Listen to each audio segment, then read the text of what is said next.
ini masih kami mau ngerekomendasikan amang soto Bandung yang nikmat, kuahnya enak, berikut ngasih dagingnya juga lumayan banyak. Lokasinya teh ada di Jalan Oto Iskandar di Nata sebelum stasiun Timur. Pas nyampe ke sini teh sesi wangi kuahnya teh ini bener-bener harum semerbak pisan. Apalagi Bandung lagi hujan kayak gini mah wah bener-bener cocok pisan atuh makan soto terus ditambahin perkedel juga kayak gini. Ya udah wes kayak mah pesan tas soto klasik yang spesialnya udah pakai nasi. Jangan lupa dipakein sambalnya dulu biar tambah pedas dan tambah mantap. Pas dimakan teh watch, masya Allah banget ini mah bener-bener gurih, enak, ngadu, bener-bener comforting. Cina lamun cek orang Sunda mah bener-bener enak ke tenggorokannya juga. Apabila dicampurinnya teh makannya pakai perkedelnya kayak gini. Wah atuh ini mah bener-bener perpaduan yang terbaik. Atuh bener-bener lumer banget perkedelnya juga. Selain itu di sini juga ada soto Bandung spesial yang dioseng asin pedas kayak gini. Kumaha carana soto tapi diosengin kayak gini, tapi ternyata rasanya enak banget. Barudak perpaduan pedesnya teh bener-bener nikmat. Jejer lia singa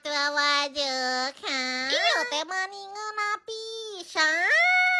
Urusan minumannya masih kami cobain es jeruknya. Wah ini mah jeruk asli yang diperas teh langsung gitu jadi bener-bener seger. Sok atuh gera didatengin dan dicobain. Nama tepatnya teh Soto Bandung M Oto yang lokasinya teh ada di Jalan Oto Iskandar di Nata nomor 35 Kota Bandung.